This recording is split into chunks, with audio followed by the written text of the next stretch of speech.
Having been rejected entry from Formula One in what could be the biggest slap in the face in the history of the sport, Andretti Motorsport may have just been thrown a massive lifeline. Better yet, they may have just been thrown two. You may be thinking that we're only going to be talking about RB here. However, another team may have just stepped into the fray and offered a far more realistic opportunity for Andretti to step in. In our opinion, Andretti's rejection didn't receive nearly enough backlash, likely due to the people with the biggest voices not wanting to scupper their chances of being in the media pens on race weekends by upsetting Liberty Media or the FOM. In what amounted to your family's legacy and sporting acumen across other disciplines means nothing as a rejection to one of the biggest American motorsport brands in the world, with the future backing of GM guaranteed to provide a Ford versus GM grudge within the sport, Andretti could not have been blamed for thinking screw this and walking away. However, the American team are clearly made of tougher stuff as they continue to post regular updates of their near-functioning facilities and providing public pressure on Formula One to let them through the door. The timing of a team in crisis and a team in flux could not have been better then, as Andretti Motorsport may well be given a backdoor pass rather than having to ram through the front as they have constantly been told to over the past few years.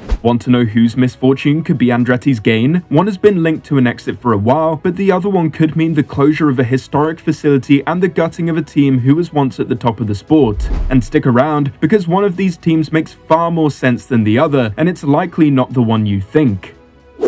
We've tried, nobody's interested. We've been to every single team. They keep saying, well, buy a team, and nobody wants to sell. You go there and they're not even interested in talking. I've been there, done that, and not happy.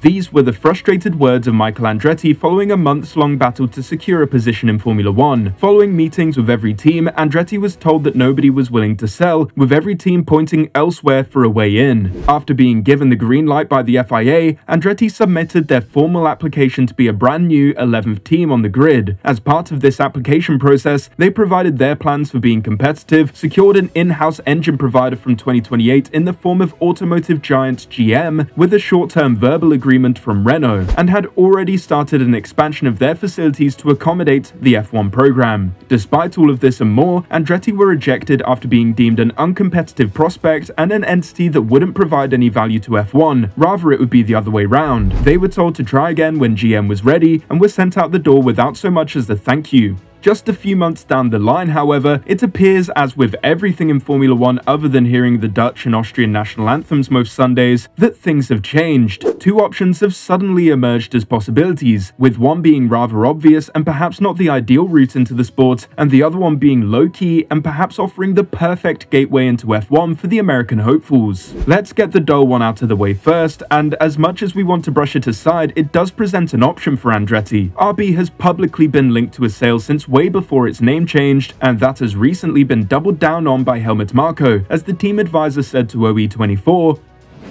"There are a lot of interested parties, but ultimately it's a shareholder decision. The price is high for a team, but nothing has been decided yet."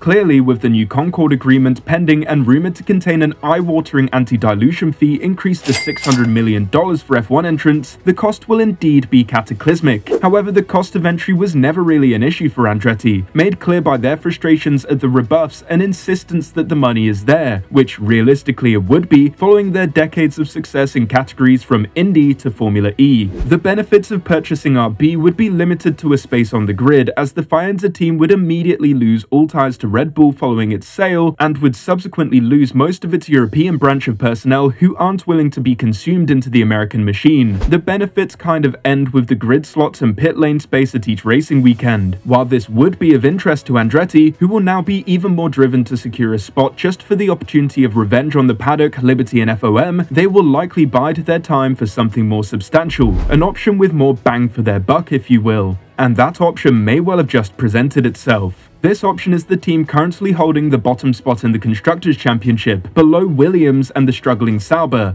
Alpine. Alpine so far have provided the weakest car on the grid and the best jokes. A far cry from their aspirations following the steady 4th place finish in 2022. Since then, they have seen multiple high-ranking leaders depart, including the team principal, technical director and sporting director, as well as face public humiliation in the form of the Oscar Piastri saga and the continued sinking of the team's performance. The team's parent company Renault is reportedly open to talks of a sale on one condition: the continued use of the worst engines on the grid. grid. Now, for a lot of prospective buyers, this would be an immediate deal breaker. No can do, not with the crappiest end of the crappiest stick. However, we'd like to bring your attention to something we said earlier. Renault had a pre-contract agreement to provide Andretti with engines up until 2028 anyway, something which was left in stasis until Andretti can secure entry to the grid, with Bruno Famin confirming this back in February. We had a pre-contract and after nothing happened, but it was related to the condition for Andretti to have its entry. For the time being, they have no entry. I read, like you, what FOM said about 2028. Let's see what will be the future after that. Renault has supposedly laid down the condition of 2029 being their ideal engine agreement length, which is just 1 year after GM's earliest potential entry, and it may well be that Renault would be open to negotiating and potentially being bought out of their final year of this agreement. Otherwise, it could be that an extra year of development in the brand new engine rules that start in 2026 may be of greater value to GM, who may be happy to hold back for a year in exchange for technical insights and the use of Renault's engineering team following their departure from the sport. While using the Renault engine will be unideal for Andretti, it would certainly get their foot in the door. The perks of buying out the team don't end there, both for sporting reasons as well as some pretty substantial marketing opportunities. Back in June 2023, a 24% stake in the team was sold to a conglomerate of investors, which included massive groups like Redbird, who hold a large investment in Fenway Sports Group, or FSG for those Red Sox and Liverpool fans out there, as well as some pretty substantial celebrity investors, which include Wrexham owners Ryan Reynolds and Rob McElhenney, athletes like Rory McIlroy and Anthony Joshua, as well as others like actor Michael B. Jordan and Super Bowl winner Patrick Mahomes. Alpine's reasons for bringing in these investors will remain a pertinent part of any potential buyer's strategy, with the French team saying, benefit from the investor group's collective expertise and track record in the sports industry, including media, sponsorship, ticketing, hospitality, commercial rights management, licensing, and merchandising strategies to unlock incremental value creation and new growth levelers. This, combined with the already massive names of Andretti and GM, would make for a true American powerhouse in all forms, from social media to public appearance. The name dropping would be endless, and the American fans would have true representation from a team with American investors, which include notable actors and Super Bowl winners, a future American engine manufacturer, and most importantly, an American factory. Speaking of, this deal does come with one potential downside, and that is the possibility that F1 will see the end of the Enstone factory's presence in the sport. Home to the prestigious Benetton and Renault, and subsequently home to the controversial failures at Renault, and then just failures, Renault, the factory has claimed 7 championships, 3 constructors and 4 drivers, with roots going all the way back to Tolman in the 1980s. Losing it from the sport would be a real tragedy, however there is a real chance that it may not even depart with the sale of the team. After all, a UK base of operations to ensure that the European and UK-based teams don't have a substantial advantage over the American team could prove pivotal in the early years as the team develops into the sport,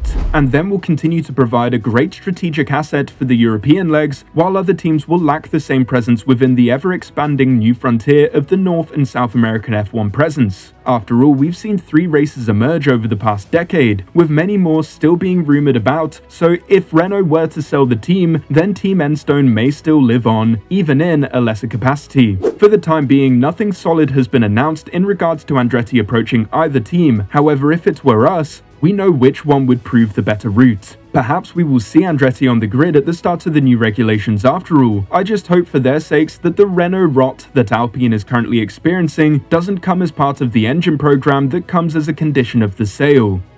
What do you think? Do you think purchasing RB would actually be the safer route? Staying away from Renault does have its perks after all. Or do you agree with us that the potential better long-term strategy is buying out the Renault team, even if you have to suffer Renault engines for the first few years? Let us know in the comments below. Thank you for watching.